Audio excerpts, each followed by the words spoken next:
संजय, क्योंकि अब काफिला अंदर पहुंच चुका है, सीबीआई मनीष सिसोदिया को लेकर राउस एवेन्यू अदालत जहां पर आप मौजूद हैं वहां पर पहुंच चुकी है। अब अंदर जो प्रक्रिया होगी उसमें कितना समय लग सकता है और क्या क्या अब होगा अदालत के अंदर? अभी देखिए, अदालत में तो सबसे पहले ये होगा कि गिरफ्तारी का वारंट और तमाम चीजें अदालत उसकी तस्दीक करेगी और उसके बाद फिर अदालत उसमें ये पूछेगी कि याचिकाकर्ता को क्या कहना है और याचिकाकर्ता के साथ ही फिर सीबीआई से बात की जाएगी।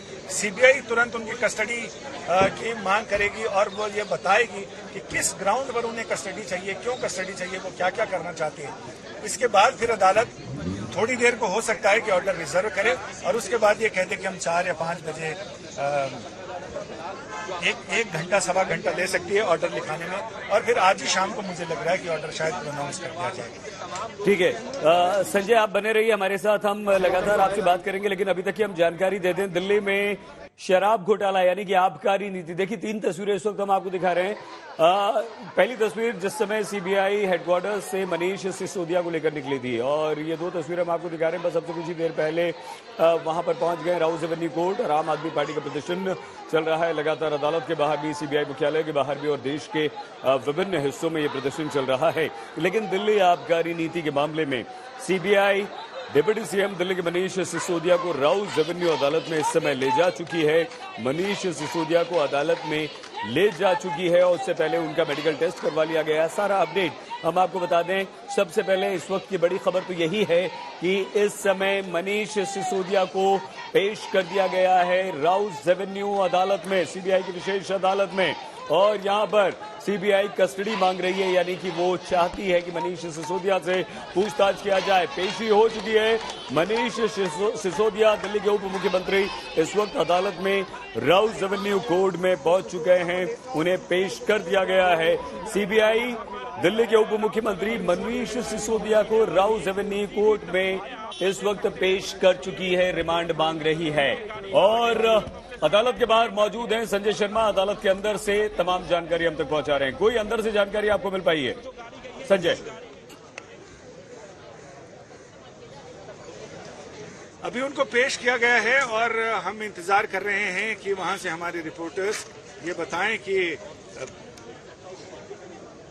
अंदर क्या हो रहा है। चूंकि अभी अदालत जिन मामलों की सुनवाई कर रही होगी पहले वो सुनवाई पूरी करेगी, उसके बाद फिर मनीष सिसोदिया का मामला आएगा और मनीष सिसोदिया के मामले पर फिर सुनवाई शुरू होगी। तो अभी जो खबर आ रही है उसमें यह कि अदालत अभी जिस मामले की पहले से सुनवाई कर रही है उस सुनवाई पे आगे बढ़ रही है और मनीष सिसोदिया और सीबीआई की टीम फिलहाल वेट कर रही है अपना नंबर आने का। देखिए, मनीष सिसोदिया की तरफ से वकील उनके मोहित माथुर और सिद्धार्थ अग्रवाल पहले ही अदालत पहुंच चुके हैं और दिल्ली के राउस एवेन्यू कोर्ट में सीबीआई के स्पेशल जज एम.के. नागपाल की अदालत में मनीष सिसोदिया को पेश कर दिया गया है।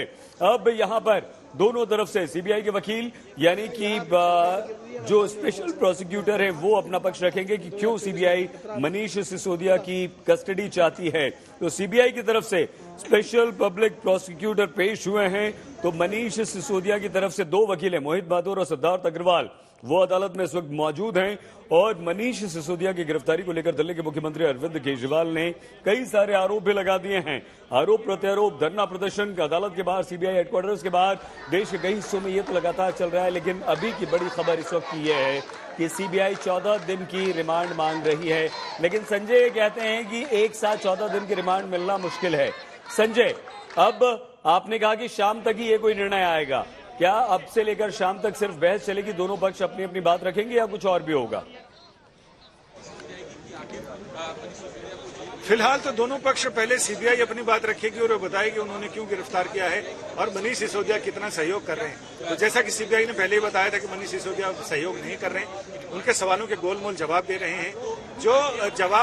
जो सवाल किए जा रहे हैं उनका सीधा सीधा जवाब हो सकता है, लेकिन वो सीधा जवाब देने के बजाय कुछ गोलमोल बातें कर रहे हैं। कई सारी चीजों में कह रहे मुझे याद नहीं, मुझे मालूम नहीं। तो ऐसे में सीबीआई का कहना है कि बहुत सारी चीजें उनको याद कराने के लिए, मालूम कराने के लिए दूसरे आरोपी हैं जो इस पूरे घटनाक्रम में 120B के तहत दोनों आरोपी किसी साजिश में साथ साथ शामिल हैं। तो उन सारे लोगों के साथ कन्फ्रंटेशन कराई जाएगी। जिन लोगों ने चीजें स्वीकार कर ली हैं या मजिस्ट्रेट के आगे बयान दिए हैं उन सारे लोगों के साथ कन्फ्रंटेशन कराया जाएगा।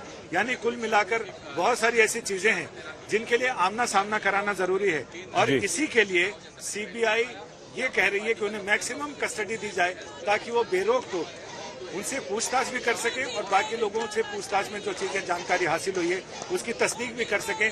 फिलहाल इंतजार है कि वहां मनीष सिसोदिया के मामले में पेशी शुरू हो और पेशी के बाद सुनवाई आगे बढ़े, जिसमें पहले सीबीआई अपनी बात रखेगी, उसके बाद मनीष सिसोदिया के वकील उनके बचाव में दलीलें देंगे और वो बताएंगे।